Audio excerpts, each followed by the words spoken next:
Recipe को। तो सबसे पहले मैंने एक पैन लिया है, उसमें थोड़ा सा घी डाल देंगे हम।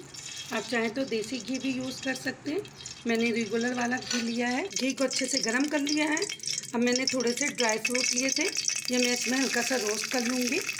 आप अपनी पसंद का कोई सा भी ड्राई फ्रूट ले सकते हैं। मैंने पिस्ता और सिर्फ बादाम का इस्तेमाल किया है। हल्का सा हमने रोस्ट करना है इस तरीके से, इसका जो टेस्ट है वो बिल्कुल चेंज हो जाए और हमें शीर खुरमा में बहुत ही मज़े का लगे। तो मेरी रेसिपी देखने से पहले अगर आप मेरे चैनल पे नए हैं तो मेरे चैनल को सब्सक्राइब करें, लाइक करें और कमेंट बॉक्स में ज़रूर बताएं कि मेरी ये छोटी सी भी रेसिपी आपको कैसी लगती है। ये देखें 2 मिनट हो गए हैं। अब मैं इसको अलग से एक बर्तन में निकाल लूँगी। मैंने बादाम और पिस्ते को निकाल के साइड में कर दिया। अब इसी घी में हम अपने सेवइयों को फ्राई करेंगे।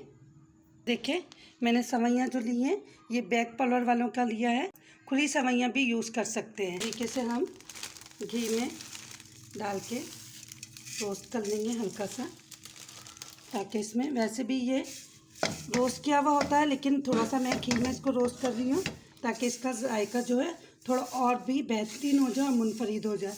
आधा लिया है क्योंकि मैं थोड़े से आधा किलो के करीब दूध का मैं बना रही हूँ।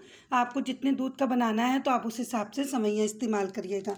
और हमने इसको बिल्कुल लो फ्लेम में भूनना है ताकि ये ज़रा सा भी जले नहीं, क्योंकि जल जाने से इसका टेस्ट जो है वो चेंज हो जाएगा। ये अच्छे से भुना गया है, ये देखें इसकी खुशबू भीनी भीनी सी आ रही है। तो अगर आपको ये खुशबू महसूस करना है तो आपको एक दफ़ा इसको ट्राई करना होगा। तो आप मेरे कहने पे एक दफ़ा ज़रूर इसको ट्राई करिएगा। ये देखिए ये अच्छे से भुना गया है। मैं दूध डाल दूंगी क्योंकि अभी हमने चीनी का इस्तेमाल नहीं करना है। दूध को मैंने पहले से बॉईल कर लिया था। आप चाहें तो फ्रिज में जो रखा हुआ दूध है वो भी डाल सकती हैं। ये देखिए मैंने लगभग 2 गिलास इसमें दूध डाला है। तो बॉयल आने देंगे ताकि ये जो सेवइयाँ हमारी कच्ची हैं वो दूध में अच्छे से पक जाए।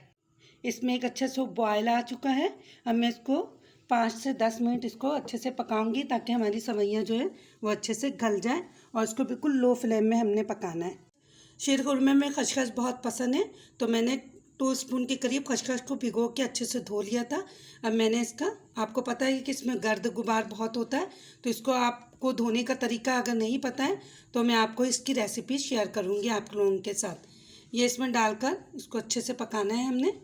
हमारी सेवइयाँ अच्छे से गल गई है। अब मैं इसमें चीनी का इस्तेमाल करूँगी। बड़ी जो स्पून होती है उसका मैंने 4 स्पून मैंने चीनी का लिया है। आप अपने टेस्ट के अकॉर्डिंग कम या ज़्यादा कर सकते हैं। अब ये जो मैंने रोस्ट करके ये जो रखा था मैंने पिस्ता और ये बादाम, ये इसमें डाल दूँगी। मैं पूरा नहीं डालूँगी, हाफ़ डालूँगी और हाफ़ जो है वो गार्निशिंग के लिए रखूँगी। ये बहुत जल्दी बन जाता है। अगर आपके घर में कोई गेस्ट भी आ रहे हों तो आप इजीली इसको बनाकर खिला सकते हैं। ये देखें इस तरीके से, ये देखिए कितना खूबसूरत लग रहा है और जायका तो इतना मज़े का ये बनता है। तो आपने अगर इससे पहले नहीं बनाया है तो एक दफ़ा मेरे कहने पे ज़रूर से ज़रूर ट्राई करिएगा। और खसखस डाल देंगे तो इसमें बहुत जान आ जाएगी। ये देखिए मेरे ये शीर खुरमा बिल्कुल तैयार रेडी हो गया है। अब मैं फ्लेम की आंच को बंद कर दूंगी और मैं आपको इसको डिश आउट करके दिखाती हूँ। ये 5 से 10 मिनट में बिल्कुल आराम से बन जाता है। तो आप मेहमान भी अगर आ जाएँ तो आप उससे बात करते करते भी बना लेंगी और ये बहुत जल्दी बन जाएगा। तो मैं आपको अब डिश में निकाल कर दिखाती हूँ। ये देखिए मेरा मज़ेदार सा शीर खुरमा बिल्कुल रेडी हो गया है। ये मेरी अम्मी जान बहुत शौक़ से हमें बना कर देती थी और हम बहुत उनसे फरमाइश करते थे ये खसखस वाला शीर खुरमा। तो ये बहुत मज़े का बनता है, हम अक्सर इसको बनाकर खाते हैं। तो अगर मेरी रेसिपी आपको थोड़ी सी भी अच्छी लगती हो तो कमेंट बॉक्स में ज़रूर बताया करें कि मेरी रेसिपी कैसी लगती है। इससे मेरी हौसला अफजाई होती है और मुझे और अच्छा लगता है नई नई रेसिपी आप सबके साथ शेयर करने में। तो अब मिलती हूँ एक नए दिन और एक नए रेसिपी के साथ। फ़ी अमान अल्लाह।